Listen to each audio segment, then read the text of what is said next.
Government of India ने recently ऐलान किया है कि व्हीकल रजिस्ट्रेशन प्रोसेस को सेंट्रलाइज किया जाएगा, जिसकी वजह से व्हीकल को एक स्टेट से दूसरी स्टेट में ले जाने के बाद जो इंटरस्टेट ट्रांसफ़र, री रजिस्ट्रेशन पेपर वर्क और प्रोसेस में मुसीबतें होती थी, अब वो नहीं रहेगी। आइए समझते हैं ये प्रोसेस कैसे और कब से होगा। पहले क्या प्रोसेस था, कौन इसके एलिजिबल होंगे और अलग से कितना खर्चा हो सकता है।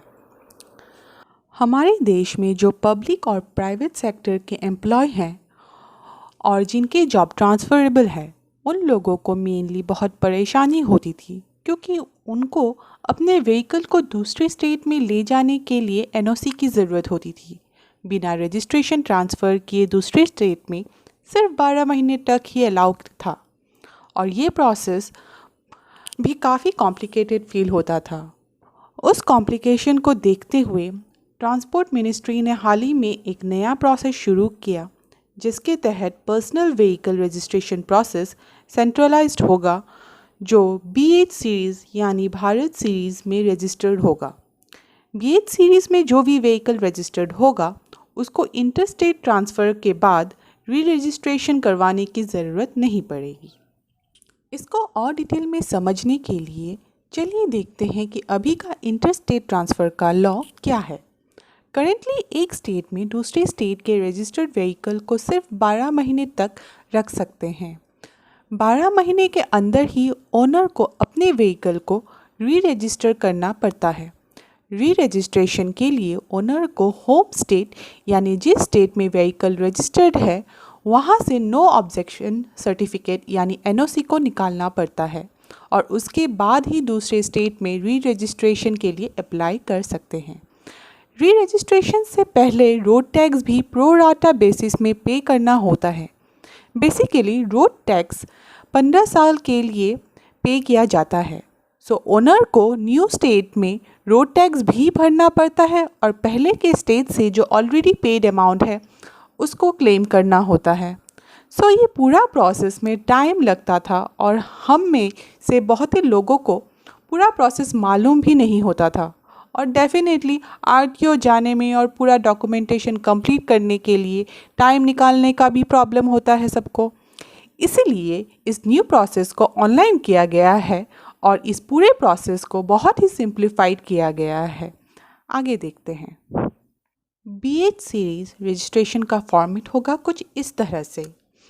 इसमें YY year of first registration, BH यानी भारत सीरीज़ का CDE है, उसके बाद 4 डिजिट रैंडम नंबर होगा, लास्ट में XX 2 अल्फ़ाबेट होंगे।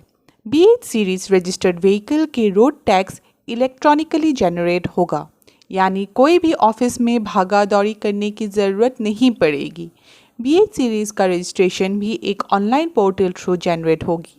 BH रजिस्टर्ड व्हीकल को दूसरे स्टेट में री रजिस्ट्रेशन की ज़रूरत अभी नहीं पड़ेगी। आइए अभी देखते हैं कि BH सीरीज़ रजिस्ट्रेशन में क्या कुछ एडिशनल चार्जेस हैं। जो व्हीकल के कॉस्ट 10 लाख के नीचे होगा उसका मोटर व्हीकल टैक्स 8% होगा। 10 से 20 लाख के व्हीकल के ऊपर 10% टैक्स और 20 लाख के ऊपर के जो व्हीकल का प्राइस है उसके ऊपर 12% रोड टैक्स लगाया गया है। अगर आप डीजल व्हीकल लेते हैं तो 2% एक्स्ट्रा चार्ज लगेगा और इलेक्ट्रिक व्हीकल लेने से 2% लेस टैक्स लगेगा अपने अपने कैटेगरी में।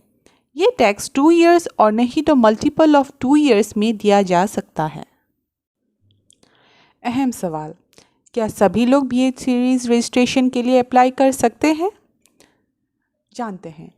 Ministry of road transport and highway के तहत BH series registration facility voluntary basis में डिफेंस पर्सनल, स्टेट या central government employ, state central public sector undertaking employees और प्राइवेट सेक्टर कंपनीज और ऑर्गेनाइजेशन जिसका 4 या ज़्यादा स्टेट या यूनियन टेरिटरीज़ में ऑफिस है, वही लोग एलिजिबल हैं और ये सिर्फ न्यू व्हीकल के लिए ही एप्लीकेबल है। अगर आपके पास ऑलरेडी एक व्हीकल है जो स्टेट गवर्नमेंट में रजिस्टर्ड है, उसके लिए ये एप्लीकेबल नहीं होगा। आप अगर नई व्हीकल लेते हैं और सोचते हैं कि उसको BH सीरीज़ में रजिस्टर्ड किया जाए क्योंकि चांसेस है कि आने वाले टाइम में आप दूसरे स्टेट में ट्रांसफ़र हो सकते हैं, तब ये प्रोसेस का फ़ायदा आप ज़रूर ले सकते हैं। ये रजिस्ट्रेशन प्रोसेस 15 सितंबर से लागू होने वाले हैं। अगर ये वीडियो अच्छा लगा दोस्तों तो please like and subscribe. Thank you.